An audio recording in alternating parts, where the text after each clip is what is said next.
Good morning, boys and girls, and welcome to week 6 of our art class. And we were discussing the purpose of our lesson last week, and that was using lines. So, kinds of lines, and we were discussing that the kinds of lines that artists use as our artist tools are straight and curved, like a letter C, and zigzag, like a mountain range, right?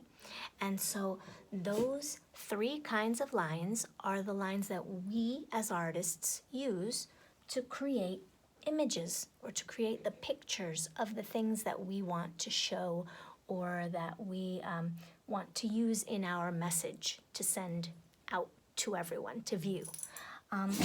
So what we're going to do today is we are going to take these lines and we're going to fill them with color, but we're going to fill them with color in a certain kind of way. If you have already colored yours in, that's great. Just watch along with us and maybe you'll see something that you like that you want to use in your next piece. I have a few examples here of different kinds of frogs. So you can see that this frog has a lot of tans and browns and a little bit of yellow and green. And this frog down here has a little bit more yellow and a lighter green. They're all different kinds of frogs. Some have spots. This one has brown spots. This one that I drew has darker green spots and is lighter in value overall. And so what I was going to show you were a couple of things. I'm going to use marker. And the reason for that is that I want it to be a little bit brighter, and the ink in the markers allows for that. But if you want to or prefer to use crayon only, or you have crayons only, you can absolutely use crayons. I am going to use some crayon, but I'm also going to use some marker. So let me start by saying that we started off with a line drawing using just lines and pencil. And now if you'd like to go back in and trace with a marker, you may. If you'd like to use a black marker, you can, like I did. If you'd like to use a green marker, you can certainly use whatever color marker you want if you're going to trace your pencil lines. So I have already done that. If you want to jump in and do that first, you can, and you can stop the video, or you can start in right with color. You don't have to trace it if you don't want to. So I'm going to start by picking a green marker, and I'm going to color this guy's legs. Now there's lots of different hues. You say hue, right? Like the name. Now a hue is a color. Now it's just another word for color. But as we know, there are many, many different hues of green. And then within every hue, there's different values. So for today, we're going to be using a lot of different hues or a lot of different colors of green. So I think I'm going to color here. And remember, when we're coloring a large space, like a sky or a grass area or an ocean, we might want to stick with a crayon, because then you won't be able to see all of the marker lines. But when we're coloring in a small space like I am right now, I can use a marker because I will be able to fill in all of the white spaces, and I can color in one direction, right, boys and girls? Very good. Okay, so in one direction I am coloring. And you know what? I'm gonna leave this belly part, I'm gonna leave it blank because I'm gonna make that a lighter green, or maybe I'll even make that one a yellow. And I'm gonna leave this top piece empty. Do you have to do that? Absolutely not. You don't. You can make yours any which way that you like. I'm just going to leave the top of his head empty and this top of his back empty, and then I'm going to color his face, and I'm going to try to go along with the direction of his mouth. That way when I see all of the lines of marker, they will be going in the same direction. And now I can color here, and I notice I'm using the side of my marker because it's a wide, broad tip, and that allows me to color faster. Now, my hand is not moving faster. I'm just able to fill up more space with the side of my marker. Okay, so I'm taking my time and I am coloring in very slowly and carefully. Now here, just to show you, oh, I forgot. His webs, the little skin in between his toes, I'm going to do yellow. So I'm going to jump over here to my yellow marker, and I'm gonna make that yellow. There we go, yellow. And then I realized that I had forgotten to make those little curved lines in his other toes. So now I've made those, and I can color those in yellow as well, just so that we can show that those are webbed. Because if I made it all dark green, then you wouldn't see that. Oops, okay. Now I'm gonna go back here, going to finish up this leg. And like I said, if you want to use crayon only, you absolutely may use color pencils, crayons, markers. If you have oil pastels, paint even, you may use whatever materials you have available to you at home, okay? And now I think I'm gonna go back to my yellow, right? I'm gonna go back to my yellow, and I'm going to make this mouth part yellow. Why? Because that's kind of what I see here in this photograph of this frog. And his eyes, maybe I'm gonna put a little yellow here. Yeah, maybe I'm gonna do that. I'm gonna put some yellow there, and then I'm gonna fill in the top of the frog. Now that might look a little bit odd, but I'm gonna go back in with crayon. So I'm gonna fill in the rest of my frog with the yellow. Now you don't have to do that. You can make your frog all green. You can make your frog have brown in it, or whatever color you like, right? Okay, so there's my one frog, but I'm not done yet. Let's see. I'm going to take a crayon now. Maybe I'm gonna take a light green.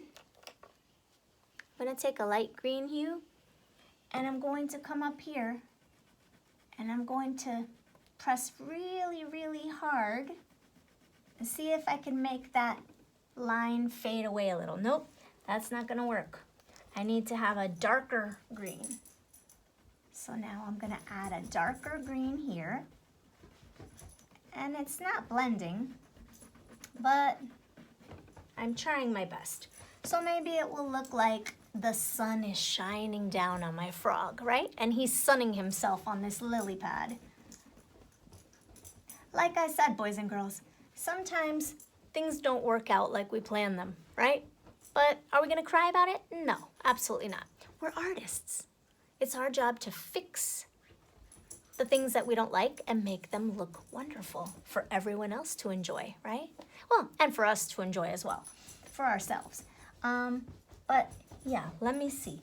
Maybe I'm gonna add, see how I'm adding this green down here? And I'm coloring with my crayon right on top of the marker. let's see. And maybe I'm gonna pick a darker green, and hopefully, oh there, now you can see it. So here's my darkest hue of green, and I'm pressing really hard on top of my marker. And now my frog is starting to look like it has some form to it, right? Let me see. Can you see it a little closer? There you go. Okay, so it starts to look like it has a little bit of dimension to it, like it has a form and not flat, right? That's our job as artists as well, to create the illusion of a 3D form. So that's what I've done here. Now let me go back in here. Now I can blend this, see? I take this dark green, and right where my yellow is touching, yellow marker touching green marker, I can color it on top, and then it makes it kind of fade a little bit. And that makes it look more realistic. Great. I like this guy. Okay, now I'm gonna work on this frog. So maybe I'm going to make him have a couple of brown spots. Yeah, maybe I'll make him look like this guy. I'll make maybe some little ovals or circles or little curved lines. Maybe I color some of them in if I want to. I don't have to, but I can if I want to. And he's gonna be a green spotted frog. There we go. And he has some brown in his eyes. And what else? He has a little bit of brown in his legs. So maybe I'm just going to color one side of his leg brown. And maybe some fingers. There. And maybe his hind leg. I'm going to make a little bit brown, like half of it.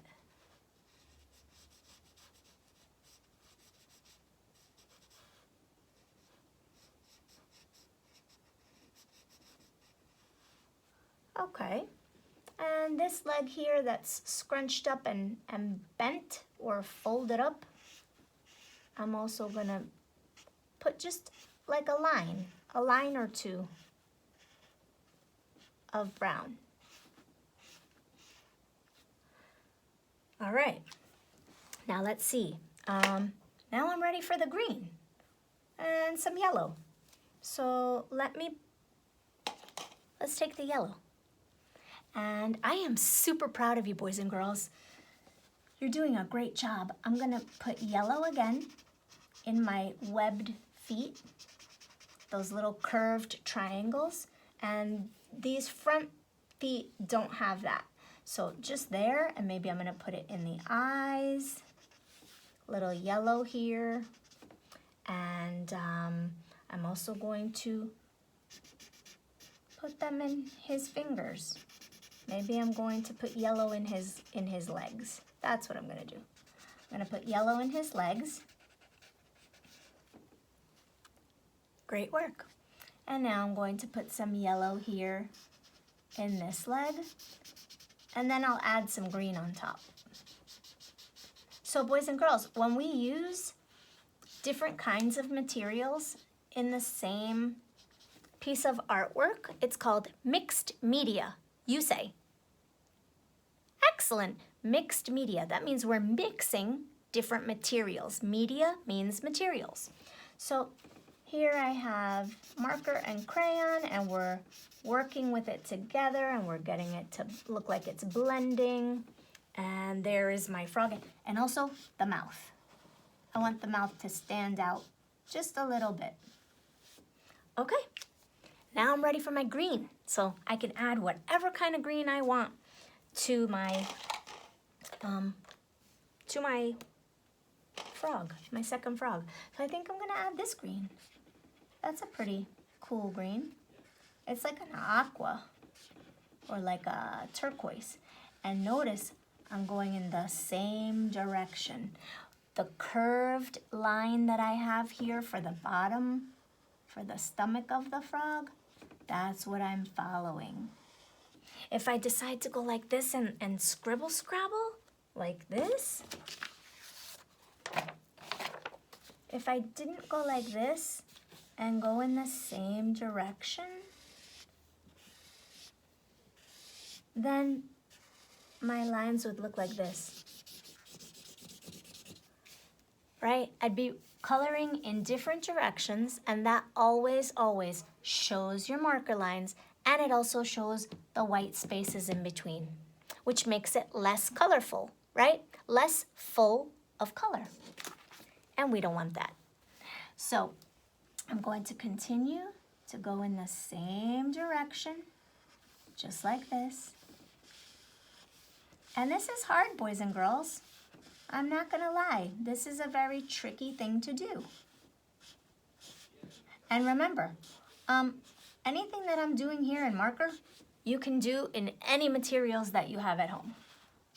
Now right here, where I have brown touching the yellow, I'm just gonna go on top of it. I'm going right on top of my yellow and a little bit on top of my brown, and I'm gonna do this toe, and I'm gonna do this toe, and this toe, and right here I'm gonna try to blend them together a little bit. And sometimes it works and we like it, and sometimes we're like, uh-oh, I don't really like that so much. But that's okay, that's how we learn. That's how we learn what works and what works for us as artists. So there is my second frog. I like them. I think they're friends. Now we're ready for lily pads and that dragonfly I'm gonna make pink. Why? Why am I gonna make it pink? Who can tell me, well, pink and red. Who can tell me why I would pick the red family? Pink is in the red family. Oh, let me show you. And I'm back. Because if you look here, here's red, and here is pink at the bottom, and they're in the same family, right? So red and green are complementary colors. You say complementary colors. Let me hear you. Excellent, complementary colors. And complementary colors means that they are making each other look their best. They are complementing one another. And so I'm going to make this dragonfly here red. Why? So that it complements the green of the frogs. There we go. And maybe, oh, that's Marvin, boys and girls. Okay, here, Marv. Come here, Marv. Okay.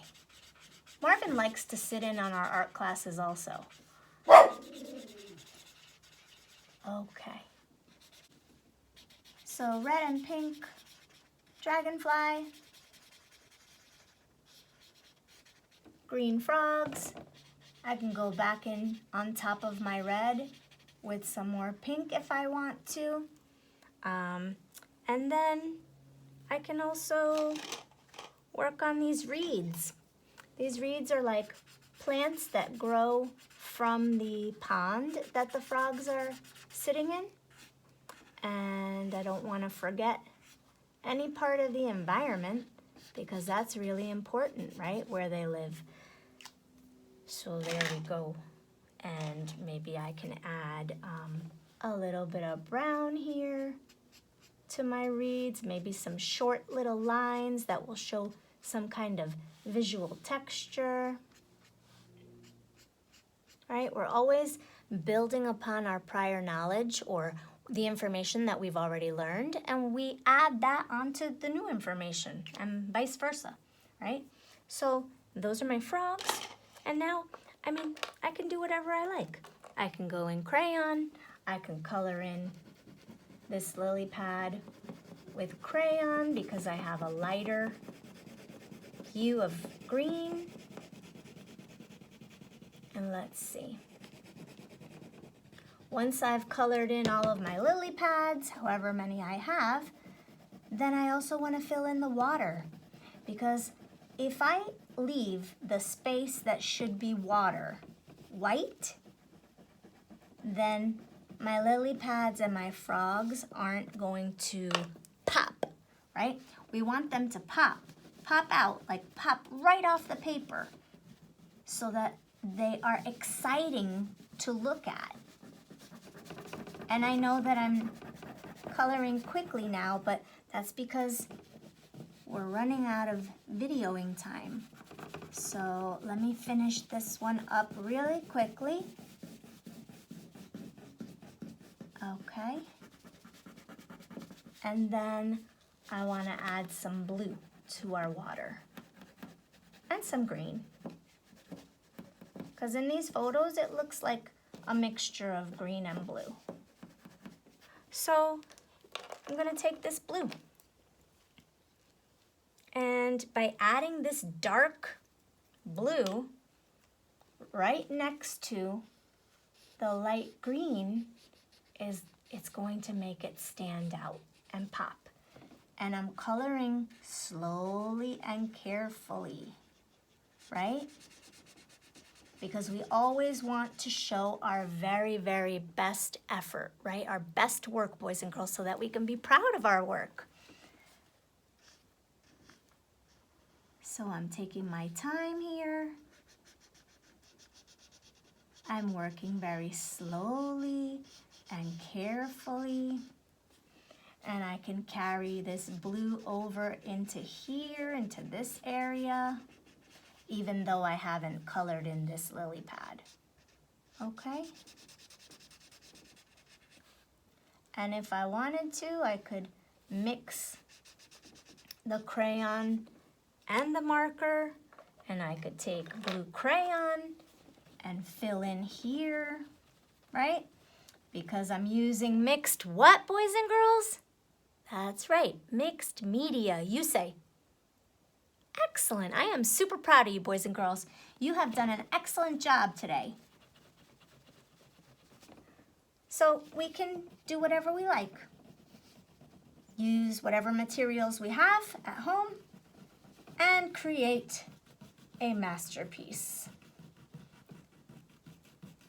Okay, so I think that's the time that we have for today, boys and girls. If you wanted to also make this the water, you could. I think that would be wise, since his leg is sticking up over here. So maybe this whole thing is the pond, and we do blue all the way up. Okay? So I have had such a great time with you today, boys and girls, and I appreciate you joining me. And so thank you for joining me for week 6. And I look forward to having you send me all of your wonderful artwork, okay? So thanks a lot, and I will see you next time. Bye, boys and girls.